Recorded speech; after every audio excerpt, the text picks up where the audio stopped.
The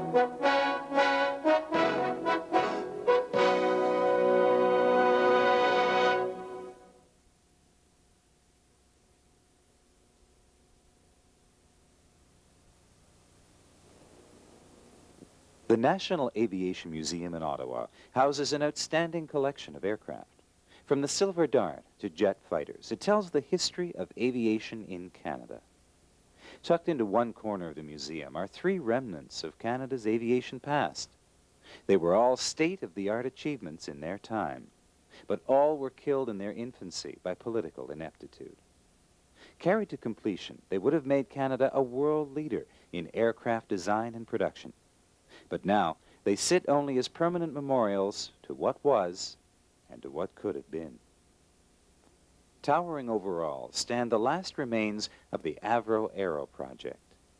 On display, visitors can see the cockpit section of Arrow number 206, the sixth to be completed, and the first and last Arrow to be fitted with the new Orenda Iroquois engine.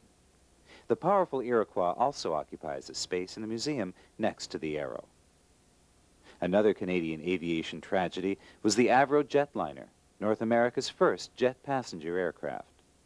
The jetliner's demise was certainly less dramatic than that of the Arrow, but its slow death over a number of years was certainly no less of a major tragedy in its own right. The Arrow, the great plane that it was, has become almost a cult legend, and its presence in the museum has brought many a tear to the eye of visitors, and rightfully so. For with its cancellation, Canada's chance to stay a world leader in the high-tech world of aviation research and development was destroyed.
During the long lead-in time that would be required, the RCAF began looking for a successor to the CF-100. As with the CF-100, highly ambitious and distinctive requirements were proposed for the new interceptor. The Canadian interceptor sought was to be a twin-engined long-range supersonic aircraft with a crew of two and a highly sophisticated fire control and weapons system. Design work commenced at Avro in 1953. And in January '54, the Department of Defense Production issued a design contract for two prototypes, designated the CF-105. This contract was revised later that year to 11 pre-production aircraft. But because of the urgency of the program, it was decided to skip the building of prototypes and go straight into production of the first aircraft. This decision would place tremendous pressure on the designers. As a result, Avro undertook one of the most comprehensive testing programs up to that time, with wind tunnel, structural, equipment, and systems testing. The fact that the Arrow was fabricated and assembled in less than 2.5 years after the first designs were released is an outstanding example of the success of the pre-planning program. Throughout the whole Arrow program, Avro made extensive use of motion pictures to record the progress being made at every stage of development, construction, and flight testing. Because of this, the story of an outstanding aircraft can be retold. At the end of 1954, the first in a series of CF-105 progress report films was completed. In it and subsequent editions, the progress being made was documented. Free flight models have been changed as necessary to incorporate the changes in the original design which have been dictated by the results of wind tunnel tests of the scale models. The progress in the design as a result of information so gained is exemplified by these views of free flight models prepared before and after design changes incorporated as a result of investigation of the effects of area rule. All flights of the models are recorded in minute detail by a telemetry unit in order that a maximum amount of information may be obtained from each launching. Of the 4 models seen here, 2 are models for measuring drag, and 2 are used for checking directional stability. The latest available resources of many sciences are represented in the extensive and intricate recording and computing apparatus employed to note and to evaluate the information transmitted from the free flight models. In addition to the firings which have been carried out at the Cardi Range at Point Peter, 2 firings have been carried out at Langley Field, Virginia, the facility of the National Advisory Committee for Aeronautics. The evaluation of drag in free flight models requires a very extensive instrumentation of the range, which was not available at Point Peter at that time. The Virginia facility was also equipped with Doppler radar installations which are capable of high precision tracking of models in flight.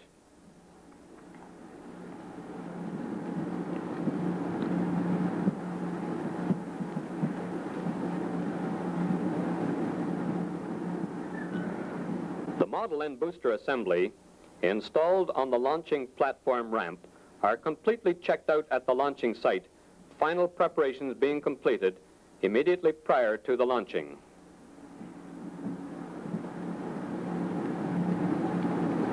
After the model and booster assembly is mounted on the launching platform, the ramp is then raised to the launching position, an angle of 45 degrees. The model booster combination leaves the zero-length launching platform and accelerates to Mach 1.8 approximately, at which speed separation of the model and booster takes place. The model then continues in free flight.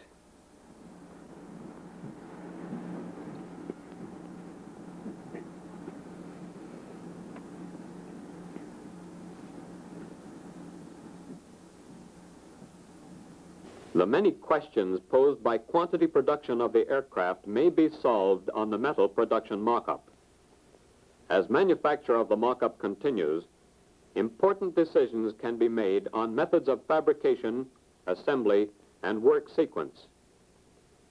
By anticipation of difficulties, the actual production run in quantity is smoothed as far as possible. The dummy engine in the foreground is used for installation trials in the metal mock-up.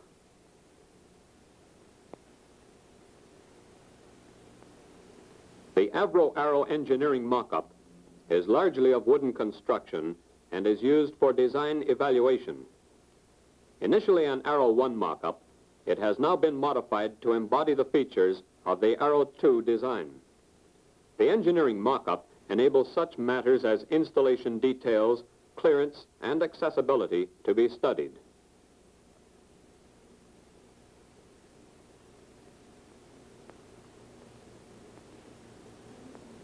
The mock-up is given a trial fitting with all the equipment the aircraft will finally carry.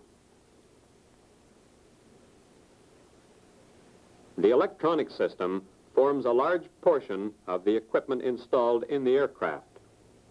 Practical trials are made to ensure that, as well as being functionally installed, the equipment is accessible for servicing.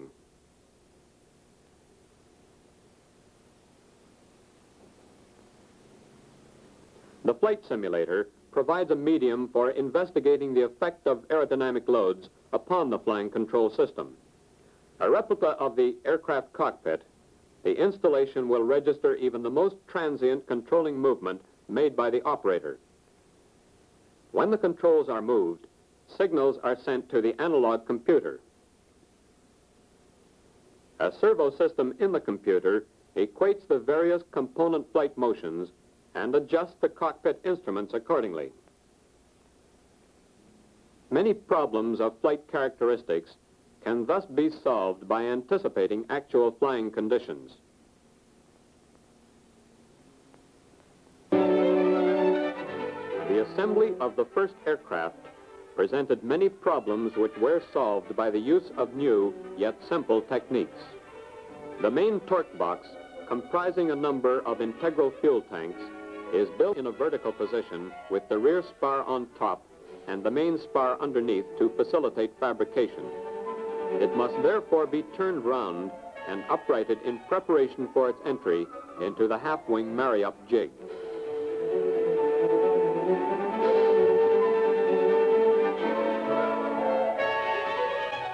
Prior to being entered into the half-wing marry-up jig, the forward portion of the half-wing is connected to the torque box along the main spar line. The forward portion incorporates further fuel tanks and the undercarriage bays. When both half-wings are completed, they are removed from their manufacturing jigs and brought forward to the full-wing marry-up jig.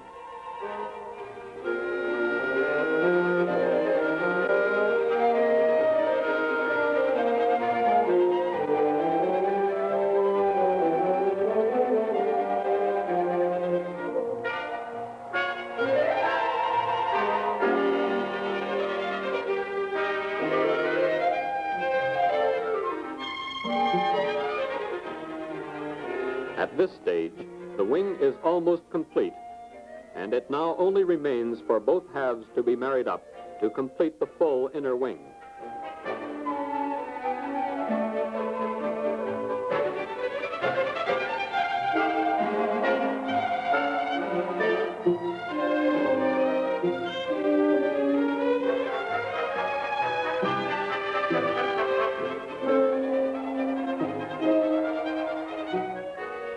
The center section assembly, which has paralleled the work on wing sections, is raised from its work holder, swung forward, and lowered into a cradle.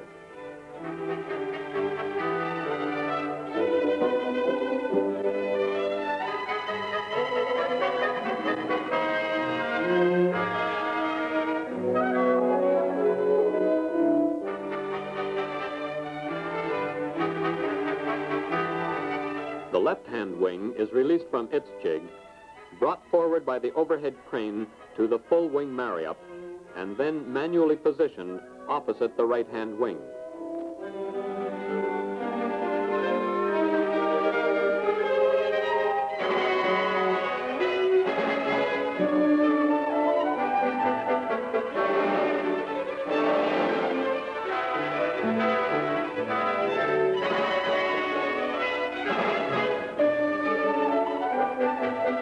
To complete wing marry-up, the two wing portions are connected along the center box.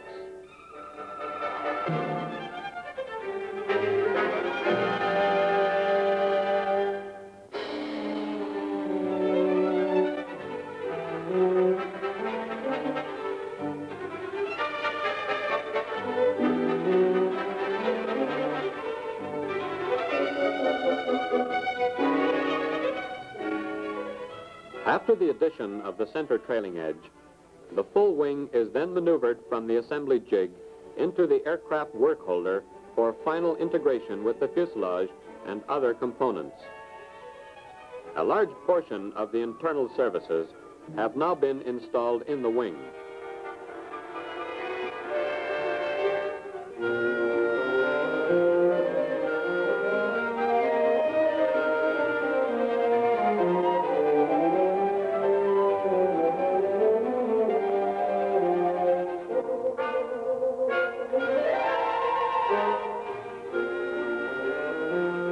The center section is then raised for positioning on the fuselage.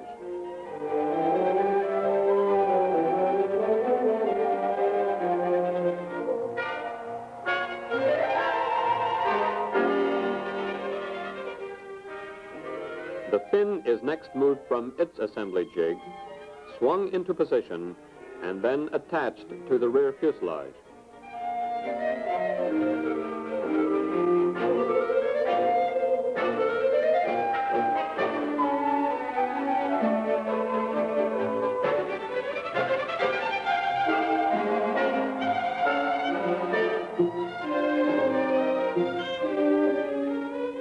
The next major component to be assembled onto the fuselage is the nose section.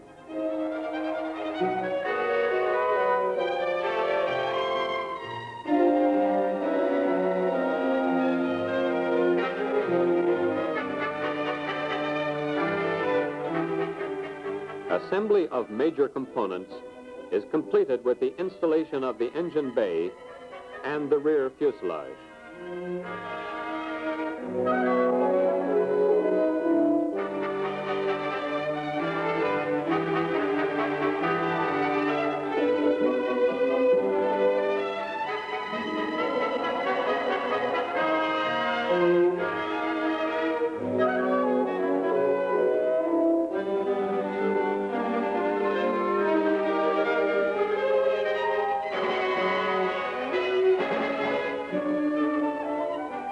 All Arrow 2 aircraft will be fitted with Orenda Iroquois engines.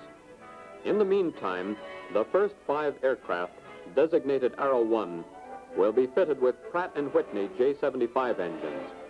Known to be among the most advanced jet engines available until the Iroquois is in production, the J75 is suitable for early flight testing and development of the Arrow.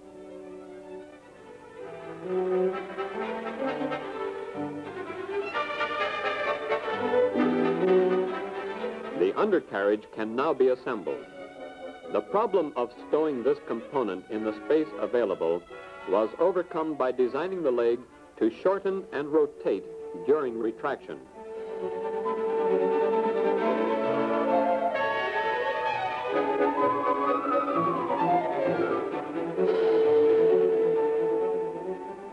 After attaching the undercarriage legs, all their hydraulic and electric services may be coupled to the plane systems.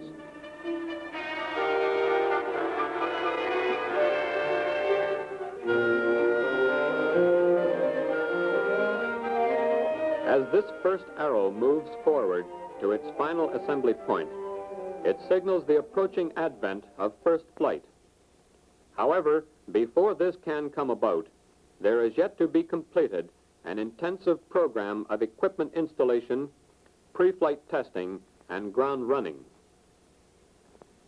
The Arrow is the product of years of planning and the emergence of new techniques developed by the close teamwork of Avro's many departments. Their individual tasks combine to produce Canada's first supersonic aircraft.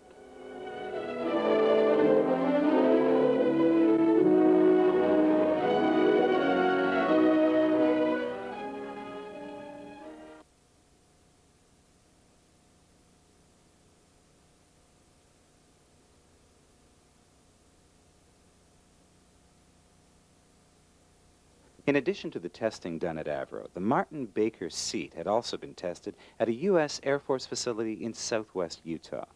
Here, a rocket-powered sled containing the ejector seat was propelled along a 2.5-mile track, and then the test dummy was ejected out over a cliff at the end of the track. Before each run, test instruments were placed inside the dummy's chest to measure the tremendous forces encountered during ejection. Shown here is a test launch conducted on December 2nd, 1957. Although the ejection was successful, the main chute failed to open properly. But the problems were overcome, and the ejector seat system was eventually perfected.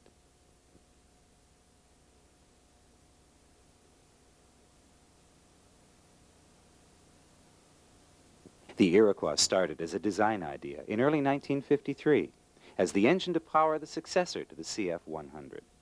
Avro's plan was to bypass the next generation in normal engine development, thus making a significant leap forward in the state of the art. Originally, the project was known as PS-13 and was undertaken as a totally private venture by Avro. The engine was designed to have a thrust-to-weight ratio better than 5-to-1 and produce a dry thrust of 20,000 pounds and 26,000 pounds with afterburner. The final detailed design was completed on May 1st, 1954, and the first running of the engine occurred on December 15th of the same year. On July 14th, 1955, a contract between the government and Orenda was signed for the manufacture of 11 prototype PS-13 engines. Significant performance achievements were recorded in December of 1955, when a maximum thrust of over 19,000 pounds was recorded during a sustained run at maximum speed. On June 24th, 1956, the first official 50-hour pre-flight rating test was successfully carried out. As with any state-of-the-art project, there were problems, but these were overcome step by step as development continued. By early 1957, the many aerodynamic and mechanical problems inherent in the original design had been virtually eliminated. Efforts to market the engine outside of Canada paid off in September of 1957, when Curtiss-Wright signed an agreement to manufacture it under license in the United States once it completed its final testing approval. The French also had negotiated the purchase of at least 300 Iroquois engines for their Mirage 4 fighter. For the flight testing of the Iroquois engine, the B-47 was chosen as the best aircraft for the job. The U.S. Air Force provided the loan of a B-47 and 10 weeks of flight crew training for the Avro personnel. Throughout the flight testing of the Iroquois, the B-47 crew was made up of Mike Cooper Slipper, chief test pilot, Len Hobbs, pilot, and Johnny McLaughlin, flight engineer. Modification of the B-47 for the Iroquois engine was done by Canadair in Montreal. The engine pod was located on the right side, just under the tailplane. It was located quite a bit off-center line of the aircraft, and therefore the engine thrust line was not in line with the aircraft. This necessitated the running of 2 of the B-47 engines on the opposite side of the fuselage during test running of the Iroquois. The first running of the Iroquois engine in the B-47 took place on November 13, 1957. As with the ground testing, there were a number of problems with the Iroquois engine on the B-47. On one occasion, there was an explosion in the engine during flight. After returning to base and upon close inspection of the engine, it was found that a blade had failed. This problem was rectified by a change in blade design and manufacture. On a cost comparison, development of the Iroquois engine was very reasonable compared to that of other engines. For example, the Pratt & Whitney J75 used in the first 5 Arrows had cost $278 million by the time it completed its 50-hour pre-flight rating test. By comparison, less than $90 million had been spent on the Iroquois at that point in its development program. And this was an engine that was greatly advanced over the J75. If the Canadian public were seldom adequately informed by the media of the remarkable accomplishments of their aircraft industry in designing and building the Arrow, they were told even less about the outstanding achievement of Orenda Engines Limited in designing and building the Iroquois engine.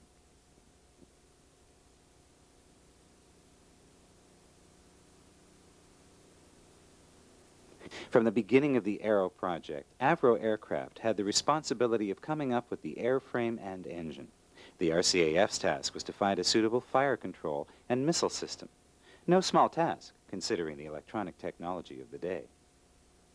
Initially, in 1953, Avro assumed that armament for the CF-105 was going to be the Hughes MX-1179 fire control system with 6 Falcon missiles. The Falcon missile had been successfully developed by the United States Air Force, but it was designed for a single-seat interceptor and required a very sophisticated ground control system for directing the pilot to the target. But this would not meet the requirements of the RCAF for operations in the north far beyond the area of sophisticated ground control. At that point in time, the RCAF was following very closely the development of the Sparrow II radar-guided missile being built by Douglas for the U.S. Navy. But switching to the Sparrow II missile would entail finding a more sophisticated fire control system. The as-yet undeveloped Astra system appeared to fit the RCAF requirements for the CF-105. Astra was to be an all-can-do fire control system of extreme sophistication. Major contractors were RCA Victor in Montreal, Honeywell Controls, and Computing Devices of Canada.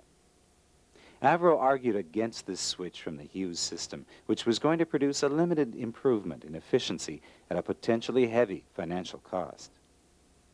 But in mid-1955, the Air Force came to the conclusion that the Sparrow and the Astra system would provide the best form of armament and fire control for the Arrow. This decision upset Avro greatly, since engineering up to that point had been done around the Hughes system, and now it would all have to be redone. Adding a third state-of-the-art development could mean only one thing: skyrocketing costs, and the potential cost for Astra was enormous. But the RCAF wanted nothing but the best, and thus in December 1955, the government approved the purchase of a number of Sparrow missiles for operational trials on the CF-100. The test firing for the Sparrow Astra system was carried out at the U.S. Navy's Missile Testing Station at Point Mugu, California. For the test program, a number of CF-100s were modified to carry 4 Sparrow missiles, 2 on pylons under each wing. The Sparrow testing program was very complex, and much effort was put into the planning of each test launch. Throughout the test program at Point Mugu, numerous Sparrow launch flights were flown, but most failed. Shown here is one such test launch, where the Sparrow missile's flight was erratic, to say the least, as it sought out the Hellcat target drone. In late 1956, the project received a crushing blow when the U.S. Navy decided to discontinue development of the Sparrow II. For Canada to take over development on its own was bound to be expensive. One possibility was to go back to the Falcon missile and the Hughes fire control system and expand the ground control system. Another possibility was to revive the Velvet Glove missile project, canceled earlier in 1956 when the RCAF had chosen the Sparrow. But from the RCAF's point of view, the Sparrow II was far superior to the Velvet Glove, and also in a more advanced stage of development. Thus, the RCAF decided to bring the Sparrow to Canada for completion. Canadair was to build the missile airframe, and Canadian Westinghouse was to work on the radar guidance system. Through 1956 and 57, Avro was sure the RCAF had made a major mistake in trying to fit the Arrow with both a complete new fire control and missile system. But they were unable to convince the RCAF to abandon the Astra-Sparrow combination. By 1958, the Air Force began to see the magnitude of the problems of trying to develop the system. As it turned out, the Sparrow Astra weapons package became the Achilles heel of the whole program. The RCAF were insisting on a missile system that was far in advance of anything contemplated at that time, and therefore enormously expensive. The magnitude of these costs were such that they soon exceeded the total cost of the aircraft development and procurement program.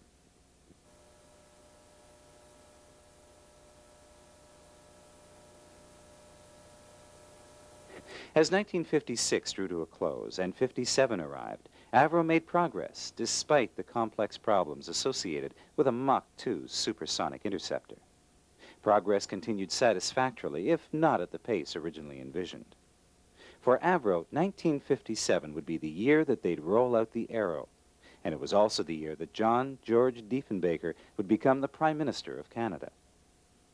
Diefenbaker campaigned on his vision for Canada, barnstorming across the country. No one expected a Conservative victory, but when all the votes were counted, Canadians had elected a minority Conservative government. It was the first Conservative government in 22 years. Diefenbaker was once described by an opponent as a small-time prairie lawyer, and this gave one a good idea of his background. He didn't know or care much about the high-tech world of aviation. In his new government, Diefenbaker appointed an elderly retired Army officer, Major General George Pierce, as Minister of Defense. Raymond O'Hurley, a former timber grader, became Minister of Defense Production.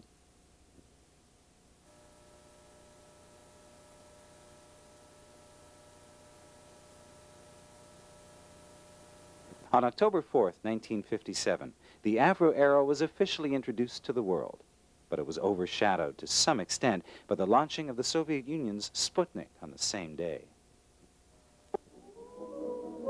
On the afternoon of October 4th, 1957, crowds began to assemble in front of an Avro aircraft hangar at Malton, Ontario. First to arrive were reporters and cameramen, armed forces officers, and members of industry and government. Avro workers then began to stream out from the plant area and fill the tarmac until there were 10,000 people waiting expectantly on that sparkling fall afternoon. All turned their eyes toward the huge gold-colored curtains screening the entrance to the hangar. Mr. Fred T. Smythe, president of Avro Aircraft Limited, followed by the Minister of National Defense, the Honorable George R. Perks, V.C., led the way onto the speaker's platform followed by leaders of the armed forces and government and various officers of Avro Aircraft Limited.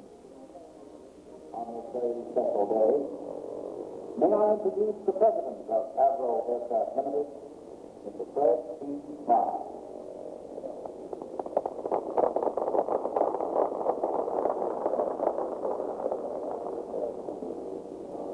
Mr. Minister, honored guests, ladies and gentlemen, it is a great privilege to welcome you here this afternoon on the occasion of moving the first Avro Arrow from the production line to the flight test hangar and to its first public viewing. We are very grateful to think that you've taken the time to be with us to celebrate this event. Notable among the distinguished group on the platform were Sir Roy Dodson, Chairman of the Board, Avro Canada Limited, Crawford Gordon, President and General Manager, Avro Canada Limited, the Chief of the Air Staff, Air Marshal Hugh L. Campbell, and Canada's pioneer airman, John D. McCurdy. In conclusion, the company president paid tribute to the various Canadian government departments, to the Royal Canadian Air Force, and to the hundreds of suppliers across the nation who cooperated with the employees of Avro Aircraft in this interceptor's development. He then went on to introduce Air Marshal Hugh L. Campbell.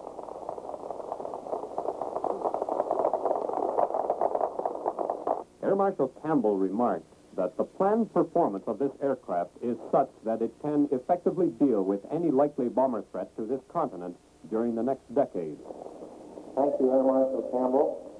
It's now a distinct honor and a great pleasure for me to now introduce the Minister of National Defense, the Honorable George R. Perks, P.C.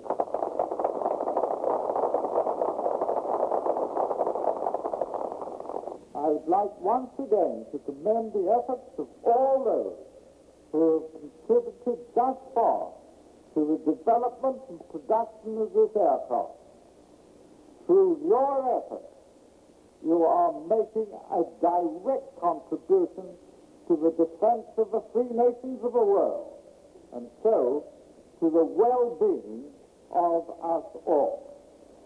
I now have pleasure in unveiling Avro Arrow, Canada's first supersonic aircraft, a symbol of the new era of Canada in the air.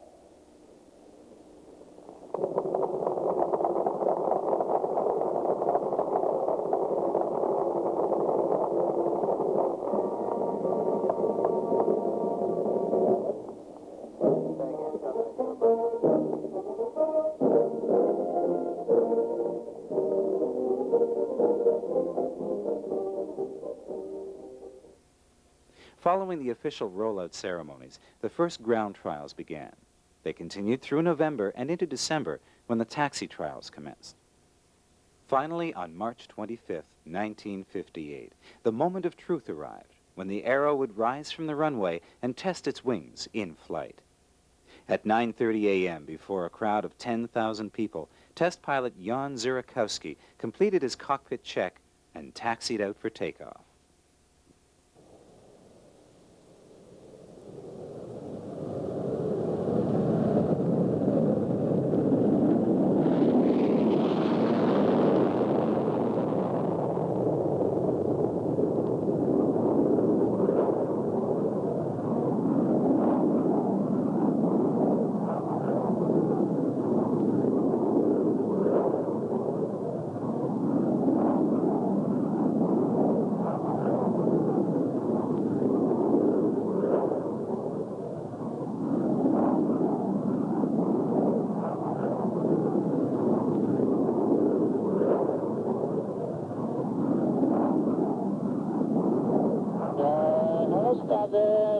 On the guide detection. I am coming in to take photographs. Stand by it.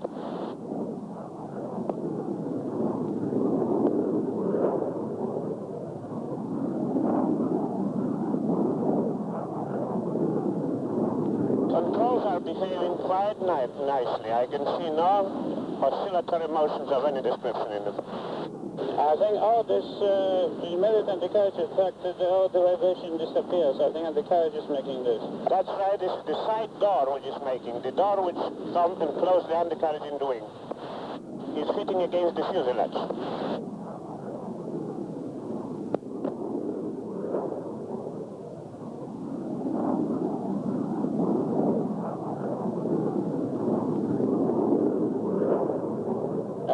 I'll be accelerating up to 250 now. Roger.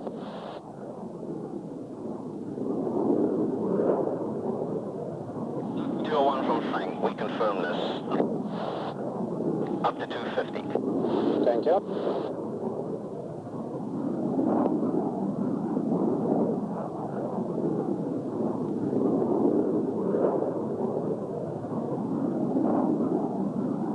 The engines are behaving quite nicely. They are occasionally giving you a bit of a black puff of smoke coming out of them, Jan, but otherwise I can see there is no problem.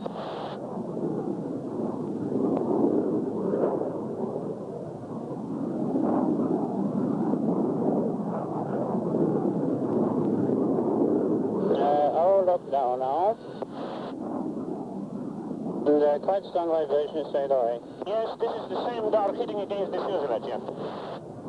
But it seems to be pretty solid there, though. Arrow flank, I think you still got a bit less, 1.5 degree. Your, side slip to right. That is Roger, Jan. As far as I can see from the back, no condition has changed. There was no change. The rudder has all the time a tendency to go to neutral and then about 2 degrees port. Switching out the dampers now. Fuel readings, please, 201.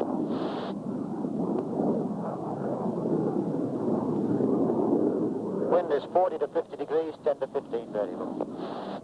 Thank you.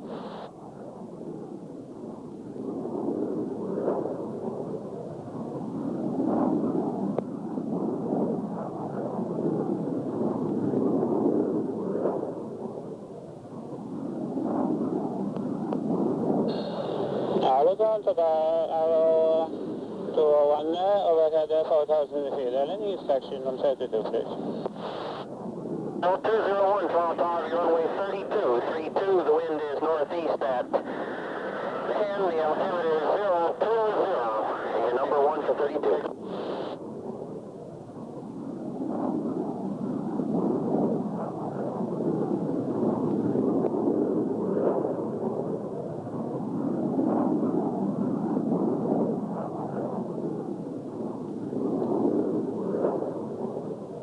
Telemetry is touchdown.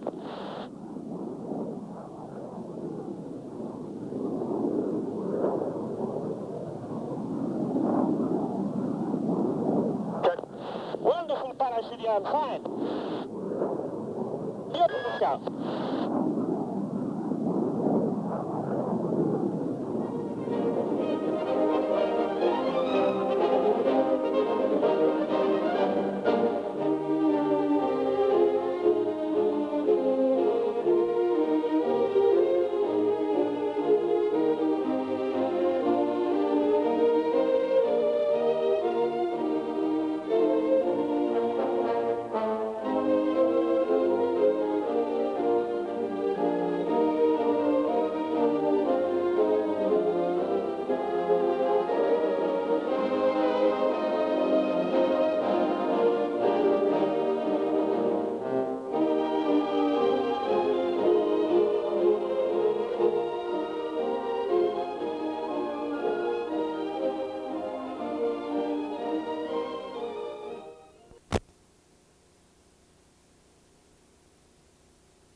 The flight testing of the Arrow proceeded at a gratifying rate, mainly because of 3 things: the high quality of the test pilots, the Arrow itself, and the process for analyzing the flight test data. For the Arrow's flight testing, extensive use was made of telemetry, in addition to the onboard recorders. Sensors throughout the aircraft fed data to the armament bay, where the onboard telemetry system and recorders were housed. This approach allowed measurements to be selected for a particular flight and patched into the onboard telemetry equipment. This real-time evaluation permitted the testing to proceed at a much faster rate, by providing the test pilot with instantaneous feedback of the aircraft performance during flight. Even though the Arrow was proving to be an outstanding aircraft, it did have some problems. During the flight test program, there were 2 landing accidents.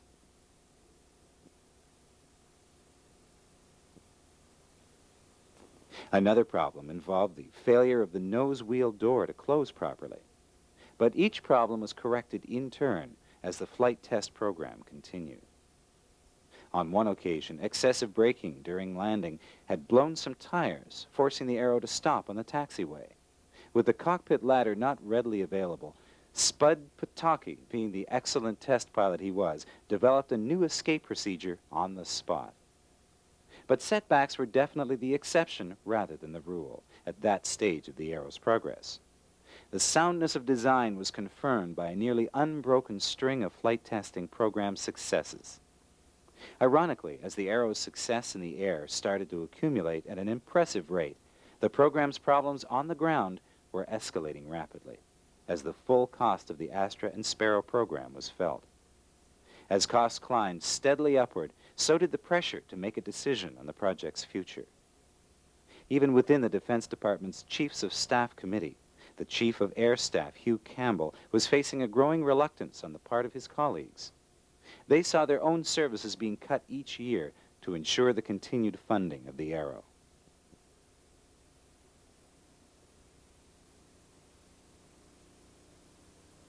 On February 1st, 58, the minority conservative government threw the country back into a general election, for which Diefenbaker's conservatives were well prepared. On Election Day, March 31st, 1958, the Liberals were utterly destroyed. Out of 265 seats, the Conservatives took 208. Canadians had fallen for Diefenbaker's new vision for Canada, but reality would prove to fall far short of that mark. By the summer of 1958, Diefenbaker was leaning strongly toward cancellation. As a last-ditch effort to save the Arrow, the Americans were approached for one last time. In August, George Pierce, the Minister of Defense, flew to Washington to talk with the Secretary of State for Defense. He had gone to try and sell the Arrow, or at least get some financial assistance, but he ended up getting a sales pitch from the Americans for their own aircraft and Beaumark missiles. Moreover, should the Arrow be canceled, the Americans stated they would guard Canadian airspace in the event of an emergency. This meeting proved to be the first of many events that would seal the fate of the Arrow in Diefenbaker's mind. But to flatly announce the termination of the Arrow would have been politically damaging. Diefenbaker knew he had to prepare the groundwork for the eventual cancellation announcement. For this, the first step was to portray Avro in the worst possible light and exaggerate the costs of the program. He also started a propaganda campaign to convince the public that Canadian defense would not be compromised by the cancellation. This meant downplaying the bomber threat and by purchasing Beaumark missiles. But if he was to say that the age of the manned interceptor was over, then for obvious reasons he couldn't turn around and buy American fighters, at least not right away. Ever since the Conservatives had come to power, a deep-seated animosity had developed between Avro's president, Crawford Gordon, and John Diefenbaker. Gordon's belligerent manner had also alienated just about everyone of importance in Ottawa. This certainly did nothing to ensure the survival of the Arrow. Then on September 17th, a meeting between Crawford Gordon and the Prime Minister took place, which more or less sealed the Arrow's fate. After having been left waiting for 2 hours, a drunken Gordon stormed into Diefenbaker's office, demanding a guarantee that the Arrow would not be canceled. The meeting lasted less than 20 minutes, with Gordon shouting his demands and pounding on the Prime Minister's desk. If there had been any doubt in Diefenbaker's mind about the fate of the Arrow up to that point, certainly none was left following that meeting. 1 week later, on September 23rd, the Prime Minister, in a press release, fired the opening salvo in what was to be the beginning of the end for the Arrow and the Iroquois. In that statement, the government announced the introduction of Beaumark missiles into the Canadian air defense system and a reduction in the number of interceptor aircraft that would be required if, in fact, they would be needed at all. In the same statement, he announced that the Arrow would not be put into full production, but that the development program of the Arrow and the Iroquois engine would continue until the following March, when it would be reviewed. He also stated that because of mounting costs, the contract for the development of the Astra fire control and Sparrow missiles would be discontinued. In their place, the Hughes fire control and Falcon missile systems, which Avro had wanted to use from the beginning, were ordered. It was a statement well crafted to be deliberately unclear, critical of Avro, and to set the stage for later cancellation of the Arrow. After this announcement, Diefenbaker left Ottawa for an extended trip around the world. With Diefenbaker gone for over 6 weeks, Avro was left wondering what was going on. Rumors of cancellation intensified, but no amount of effort on the part of Avro could get a straight answer out of the government. Everyone asked, confessed, or pretended to know nothing.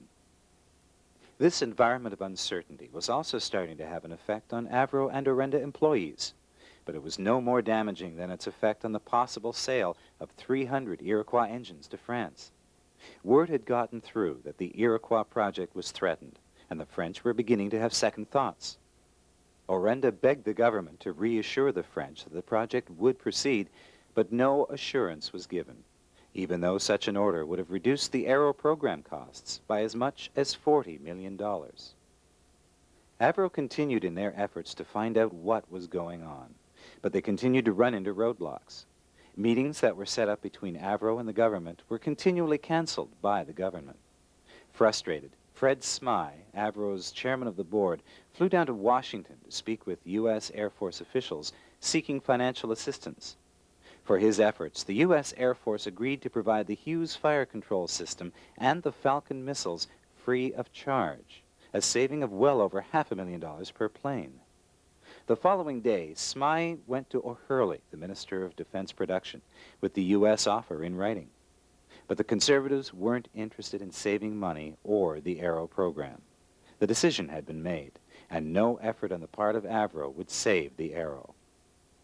In another offer on December 30th, Avro gave the government in writing a fixed price of $3.5 million per plane for 100 Arrows and $2.6 million per unit for 200 aircraft. This price included Iroquois engines and the Hughes fire control system. Added to this would be another $1 million per plane for spare parts and ground handling equipment. Although Diefenbaker had made the decision to cancel the Arrow back in September of '58, the delay had been designed to give him the time to plant seeds of doubt. He also hoped that, with time, developmental testing would prove the Arrow too flawed to justify continuing.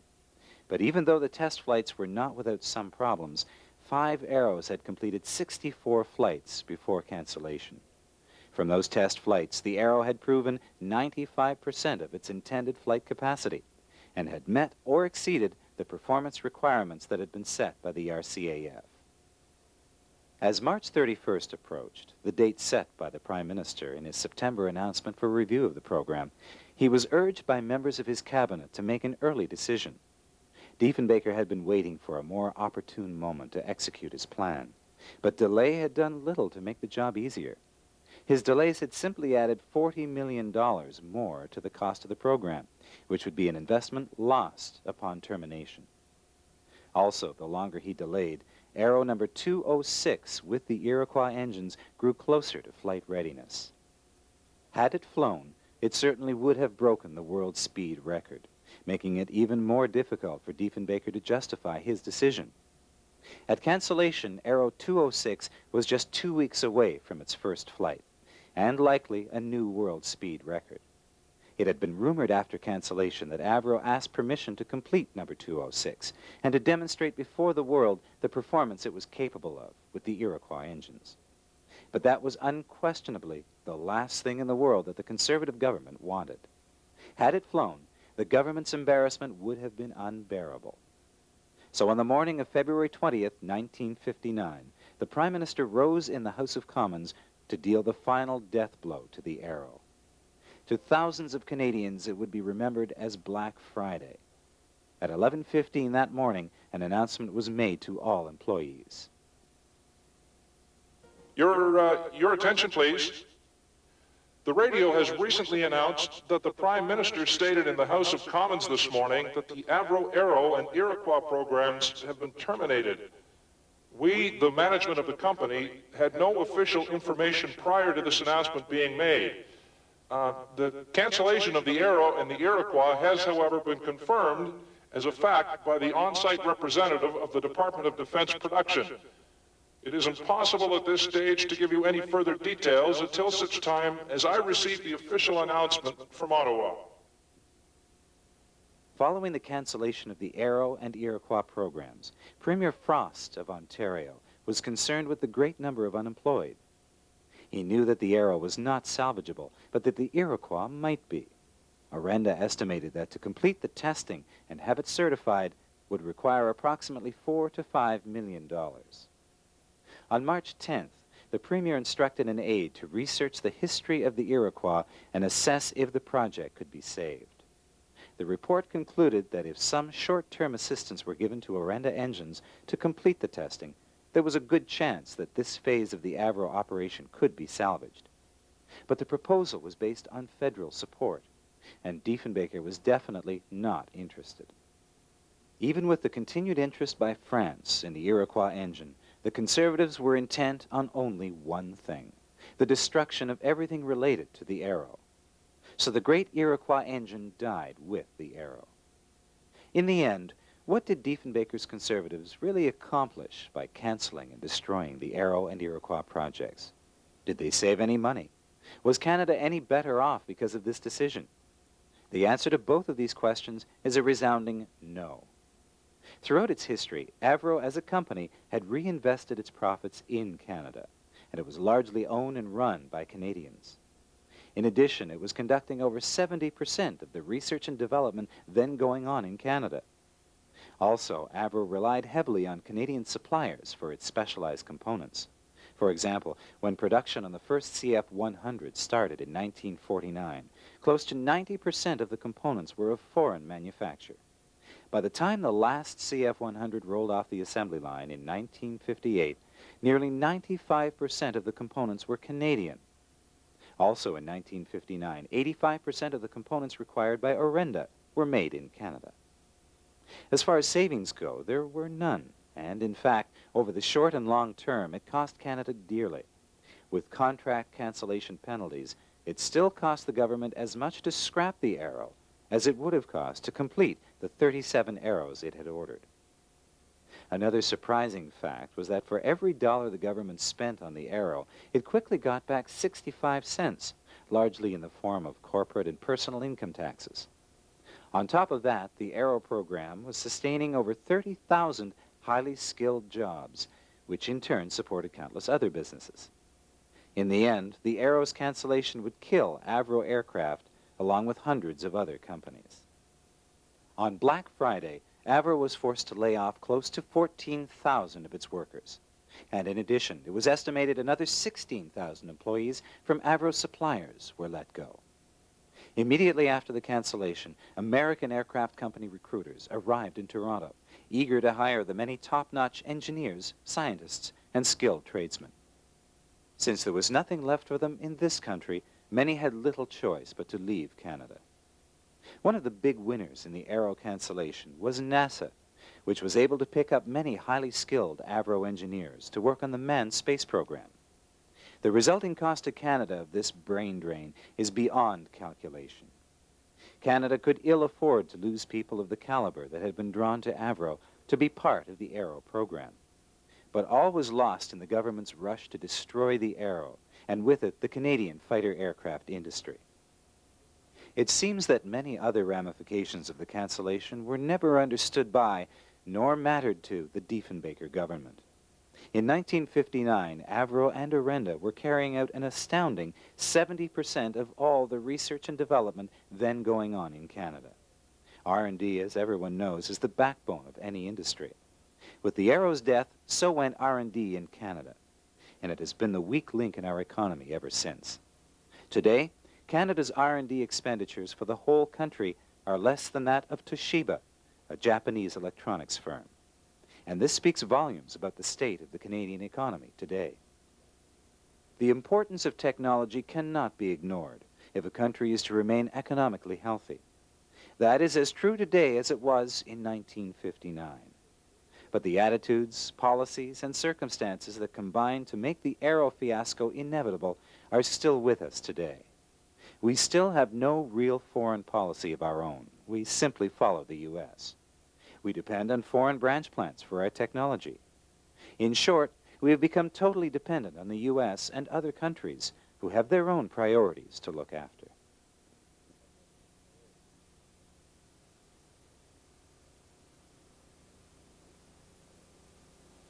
With cancellation came the order to destroy everything related to the Arrow. All completed and partially completed aircraft were to be reduced to scrap metal. Even as the completed Arrows were being torched to blackened chunks of metal, O'Hurley, the Minister of Defense Production, continued to deny that they were being destroyed, even though he had given the order to Avro. But on whose orders was O'Hurley acting? Was it Diefenbaker? Many at Avro, including Crawford Gordon, thought so. Gordon would later say that he felt the destruction of the completed Arrows was part of Diefenbaker's vendetta against him. Even though the government had received serious offers from both the U.S. and the United Kingdom for the purchase of the completed aircraft involving millions of dollars, the conservatives had no intention of letting even one of the Arrows escape destruction. If one had, it would have proven to be an ongoing embarrassment to the government. And there is nothing worse to a politician than having to admit to a mistake, especially considering the magnitude of the Arrow debauchery. So Avro was ordered to destroy everything. Nothing was to be saved. Tens of millions of dollars of brand new instruments, equipment, laboratories, photos, design drawings, and test data were to be destroyed, reduced to scrap. In the end, the remains were sold for just pennies per pound. It is obvious that military decision-making was certainly not one of Diefenbaker's main strengths, nor economics for that matter. Political oratory was his business, and the speeches on his vision of Canada were very popular.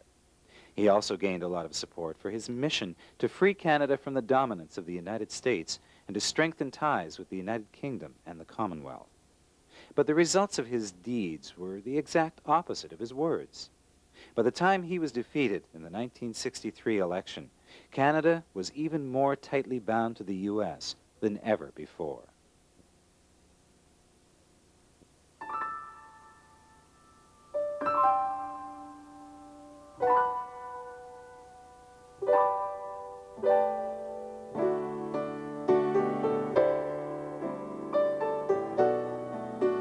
The legend of the Arrow lives on to this day in the hearts and minds of Canadians.